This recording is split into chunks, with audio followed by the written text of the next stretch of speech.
সালামু আলাইকুম। ভাবা যায় যে ডক্টর মোহাম্মদ ইউনূসেরও ৫ বছরের কারাদণ্ড হতে পারে। শুধুমাত্র উনি না, উপদেষ্টাদের মধ্যে শুরু করে অনেকেরই, যারা সরকারি কর্মচারী কর্মকর্তা আছেন। বাংলাদেশে এই মুহূর্তে যে গণভোট হ্যাঁ এবং না এর পক্ষে যে প্রচার প্রচারণা, অথবা একজন নিরপেক্ষ সরকার প্রধান হিসাবে হ্যাঁ এর পক্ষে জনগণকে ভোট দেওয়ার জন্য যে আহ্বান বা সরকারি বিভিন্ন দপ্তরকে যে নির্দেশনা দেওয়া হয়েছে ডক্টর ইউনূসের কার্যালয় থেকে, এই ঘোষণার জন্য বা এই কর্মকাণ্ডের জন্য ৫ বছরের কারাদণ্ড হতে পারে। এই মুহূর্তে নির্বাচন কমিশন বনাম সরকার একটা মুখোমুখি অবস্থানে চলে গিয়েছে। যদিও আমরা দেখছি গতকালকেও রংপুরের জনসভায় বিএনপি চেয়ারপারসন জনাব তারেক রহমান তিনিও গণভোটে হ্যাঁর পক্ষেই জনগণকে উদ্বুদ্ধ করেছেন। আর জামাত ইসলাম তো প্রথম থেকেই গণভোটের পক্ষে হ্যাঁ অবস্থান আছে, বা এনসিপিও বরাবরই বিএনপিকে এই গণভোট বা জুলাই সনদ ইস্যুতে প্রশ্নবিদ্ধ করার চেষ্টা চালাচ্ছিল। তো যখন এই অবস্থা, কেন গণভোটের পক্ষে হ্যাঁ প্রচারণা অথবা না প্রচারণা যদি সরকারি কোনো কর্মকর্তা কর্মচারী, ডিসি, এসপি, ইউনো থেকে শুরু করে কোনো ওসি অথবা যে কোনো কেউ সরকারিভাবে যারা রাষ্ট্রীয় সুযোগ সুবিধা নিচ্ছে, তারা যদি করে, কেন এটা দণ্ডনীয় অপরাধ? দর্শক, বাংলাদেশ নির্বাচন কমিশন সচিবালয় থেকে একটা প্রজ্ঞাপন জারি করা হয়েছে। আপনার বিষয় হচ্ছে ১২ই ফেব্রুয়ারি ২০২৬ তারিখে অনুষ্ঠেয় গণভোট অনুষ্ঠানের লক্ষ্যে গণভোটের পক্ষে হ্যাঁ অথবা না এর বিষয়ে প্রচারণা সংক্রান্ত উপযুক্ত বিষয়ে গণভোট অধ্যাদেশ ২০২৫-এর ধারা ২১ এবং গণপ্রতিনিধিত্ব আদেশ ১৯৭২-এর অনুচ্ছেদ ৮৬-এর বিধানবলীর প্রতি দৃষ্টি আকর্ষণপূর্বক জানানো যাচ্ছে যে প্রজাতন্ত্রের কর্মে নিয়োজিত কোনো ব্যক্তি, অর্থাৎ প্রজাতন্ত্রের কর্মে ডক্টর ইউনূস প্রজাতন্ত্রেরই কর্মচারী, এই উপদেষ্টা পরিষদ প্রজাতন্ত্রেরই কর্মচারী, সরকারি অফিসাররা প্রজাতন্ত্রের কর্মচারী।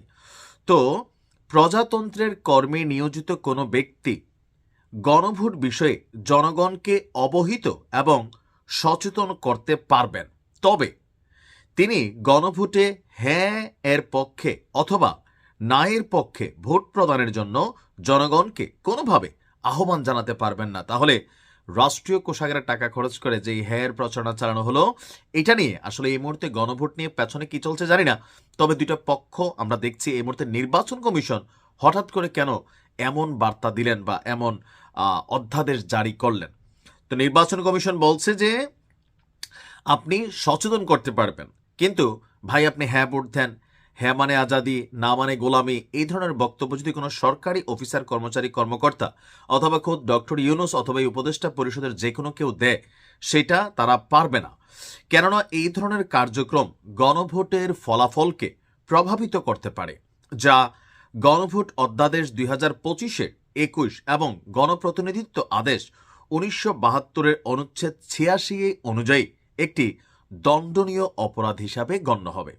তার মানে ২০২৫ সালে যে সংস্কার করা হয়েছে, সেই সংস্কারেও এই বিষয়টা আছে, আর ১৯৭২-এর যে অনুচ্ছেদ আছে সেইখানেও আছে। বর্ণিত অবস্থায় উল্লেখিত বিধান অনুসারে প্রয়োজনীয় ব্যবস্থা গ্রহণের জন্য নির্দেশক্রমে অনুরোধ করা হলো প্রাপককে বিভাগীয় কমিশনার, ঢাকা, চট্টগ্রাম এবং রিটার্নিং অফিসাররা, আঞ্চলিক নির্বাচনী কর্মকর্তা, ঢাকা, চট্টগ্রাম, খুলনা এবং রিটার্নিং অফিসার, জেলা প্রশাসক সকল এবং রিটার্নিং অফিসার। আর আদেশক্রমে মোহাম্মদ মনির হোসেন উপসচিব, নির্বাচন পরিচালনা ২ অধিশাখা, এরপর এখানে আপনার দেওয়া হয়েছে। তার মানে কি দাঁড়াচ্ছে, কেন আসলে হঠাৎ করে এই প্রজ্ঞাপন জারি করা হলো?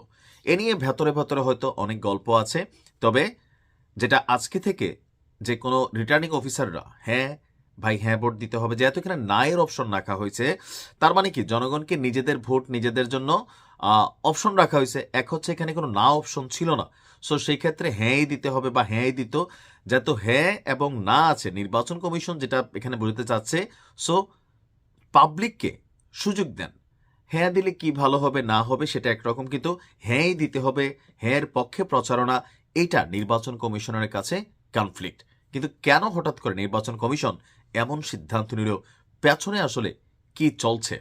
আর এই আইন অনুযায়ী এই মুহূর্তে তত্ত্বাবধায়ক সরকার যারা আছেন নির্বাচন কমিশনের আন্ডারে চলে গেছেন, সকল সরকারি কর্মচারী কর্মকর্তারা ডক্টর ইউনূসের অধীনে কিন্তু এখন না, ওই যে ওই দিন আমরা কোন এলাকার একজন জেলা প্রশাসক তিনি বলছিলেন তিনি আসলে ডক্টর ইউনূসের কর্মচারী না, এই মুহূর্তে নির্বাচন কমিশনের আওতায় তারা আছেন, যার কারণে গণভোটের পক্ষে হ্যাঁর প্রচারণা তিনি চালাতে পারেন না। এটা আইনিভাবে ভেজাইল্লা, তার মানে এটাই। আর এখন থেকে যদি এটা কেউ করে তার জন্য